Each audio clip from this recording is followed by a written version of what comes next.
Florida Maquis, aren't you afraid? Living down there so close to the ocean, Florida is a very low-lying state. All they'd have to do is send a couple of hurricanes, or what if that volcano would collapse and a landslide would cause a tsunami? No, I'm not afraid. Well, Florida Maquis, you better be, because they're going to this and they're going to that. 2 Timothy 1:7. For God hath not given us the spirit of fear, but of power, and of love, and of a sound mind. This is why our leader defeats the left every time. Have you ever seen Governor DeSantis get upset or angry or fearful? This is why we're going forward. But in today's video, I would like to use some basic common sense to defeat this whole fear narrative of Washington, D.C. There's nothing to be afraid of. Just because things in 2020 didn't go like people thought they were going to go, it doesn't mean there's some giant undefeatable boogeyman. It just means that perhaps some people believe some things that weren't true. Namely, the power lies in the states, not in the federal government. But before we talk about that, La Palma has been exploding now, and lava has been rolling into the sea for over a month. And there have been some minor landslides, but the vast majority of the island is fine. There are those who've lost a great deal, and we should, of course, keep them in our prayers and our thoughts. But the reality is this. This image is make-believe, and it was cooked up well over a decade ago. For one reason and one reason only, to get you to watch Discovery or Nat Geo or History Channel. Even at that time, going all the way back to 2013, scientists came out and completely debunked this idea of the La Palma landslide being something that could create a mega-tsunami. Because the landslides that they had alleged happened in the past happened in stages, not all at once. And so there were no mega-tsunamis even when they were alleging the waves occurred. Now, even beyond that, let's make believe for 1 second that it could occur. And let's look at the map. We're talking about an island over here off the coast of Africa. The wave would come this way. Traveling at the speed that they allege, it would be about 6 hours before it would reach our coastline. The first place, however, it would hit would be the Bahamas. And that wave would be largely broken up and dissipated before it reached the most heavily populated area of Florida. Now, this area up here is some of the least populated areas of Florida other than Jacksonville. Even in their nightmare doom and gloom scenarios, they only talk about waves reaching inland about 4 miles. Orlando would be safe. Tampa, Clearwater, St. Pete, Fort Myers, the seat of our government in Tallahassee, Gainesville, the entire Gulf would all be fine. Now, for those of you believing it would be used as some kind of a weapon, quote unquote, against Florida, it would be a far more devastating hit for Washington, D.C. and New York if that were to occur. The wave, once it reached the East Coast up here near Virginia, would propagate right through here. The wave heights would get enormous and work their way up through Chesapeake Bay and obliterate Annapolis and Baltimore. This area would get crushed. So would Wilmington, Delaware, the state that our current president is from. New York would be no more because it's literally right on the water. Everything all the way out on Long Island, all the way down through Long Branch, would be done. Florida would escape the vast majority of the damage.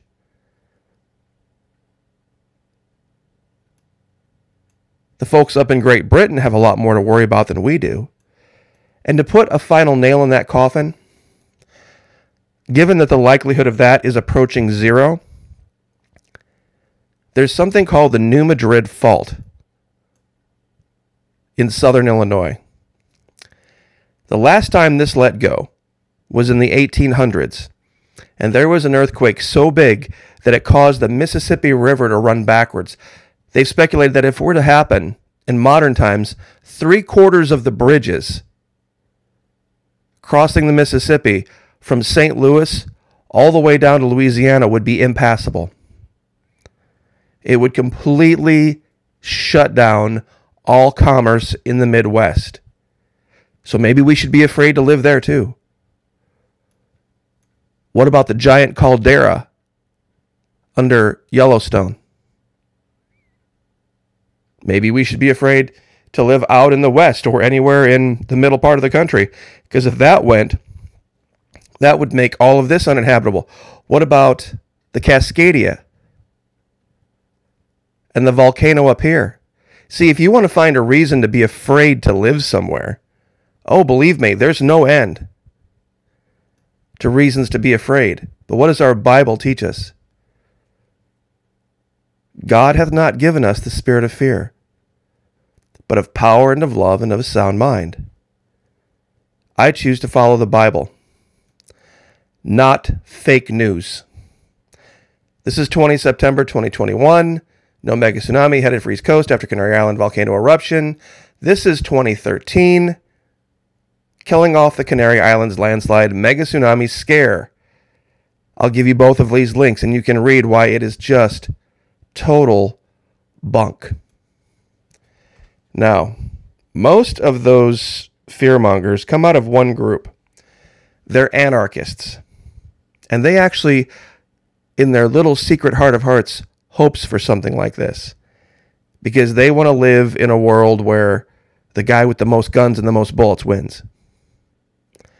And one of their heroes is a guy named Henry David Thoreau, who wrote that I heartily accept the motto that government is best which governs least, and I should like to see it acted up to more rapidly and systematically, but they don't keep reading what the man said. You see, they believe he was espousing no government, when literally he said the opposite. I ask for, not at once, no government, but at once a better government.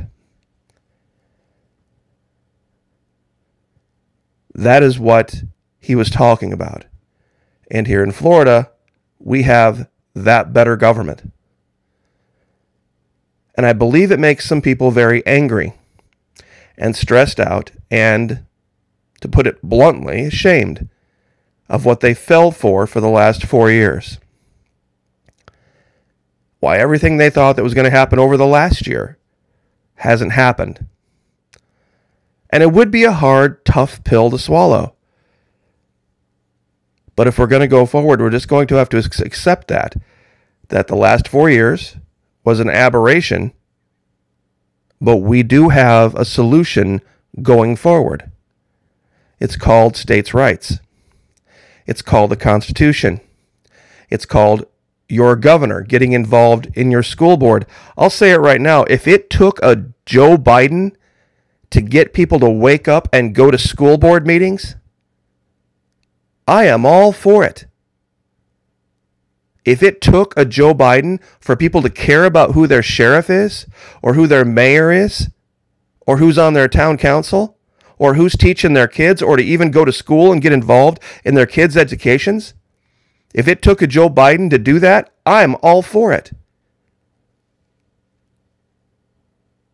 But there's somebody who lives in Bedminster, New Jersey, right now, who isn't for it, and who is seething mad at what's going on in Florida. And that's just the reality. This is our answer, not for president. This is our answer in Florida. Florida for Floridians. Thomas Massey from Kentucky pretty much outlined it today on Twitter and said, there is Governor DeSantis and there is no close second. And he scratches his head, wondering why isn't anyone else actually doing anything? There's a lot of people talking, but we're actually doing.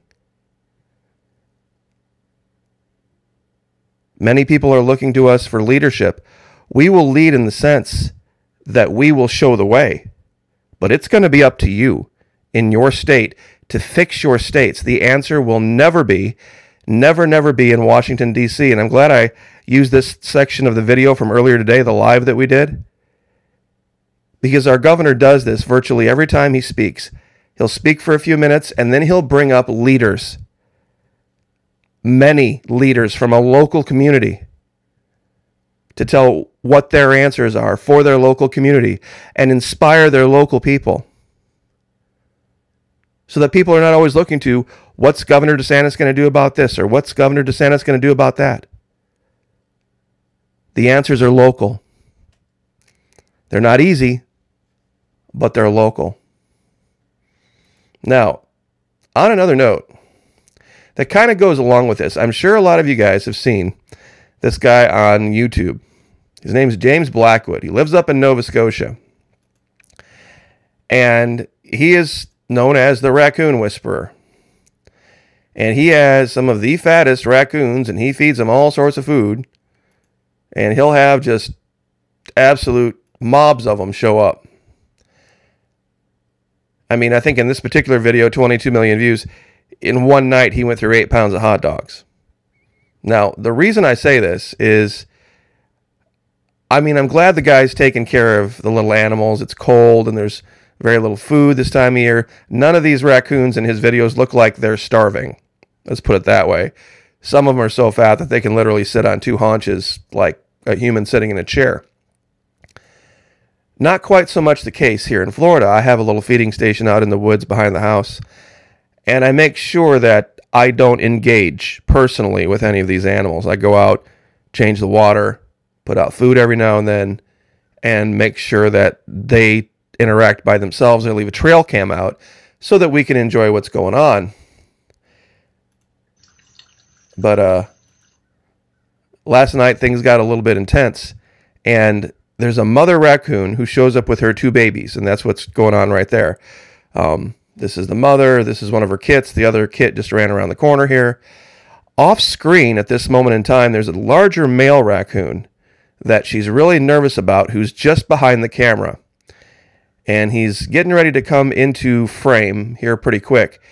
And things get out of hand real quick. I mean, for a couple minutes, there's a major fight that goes on. This is on my backup channel, the Florida Maquis Alpha site. And I was watching this video, and it kind of made me think about a lot of the fear folks that we were talking about. You see, this mama raccoon is acting out of pure instinct here. This male raccoon had showed up earlier and had not made any aggressive moves toward her kits at all. Oop, there they went. But she just did not know how to act any other way. Like a lot of the fear folks out there. And as you can see here, it gets pretty rough. You see, the folks out there pushing the fear wouldn't know how to act if they couldn't make you afraid. It would make them useless in your life. Let me say that again. The folks pushing the fear out there, the folks telling you that you need to be gunned up and armed everywhere you go and be ready for a fight at all times, you see, if things would actually start to go good, they wouldn't know how to deal with life. They feel like what they have to offer wouldn't be of value anymore. They never thought, well, gosh, what if things end up working out? What if we don't have to totally overthrow the entire government in Washington, D.C., and we can just fix our state and make things better here to where people aren't afraid anymore? They don't ask themselves these questions. This idea of, what if we succeed? Do we have a plan to succeed? Do we have a plan to succeed? Where people aren't always terrified of everything. Now, this mother raccoon doesn't have the ability to act any other way. Now, in this particular case, she and her kits had eaten the vast majority, the lion's share of the food that was out, and so they retreated. This is the male that she was trying to chase off. And like I said, I watched the earlier part of all of the video from the night. He never made one aggressive move. But she didn't know any better. Because why? Because she's an animal. And that's how animals act when left to their own devices. And, you know, this guy that gets mobbed with raccoons, I mean, here he is coming out with, looks like he's got some kind of cookies or sandwiches or something. You know, these aren't normal wild animals, but even if you watch these videos, these little furballs will get into it with one another once in a while, but not like what you just saw in my video.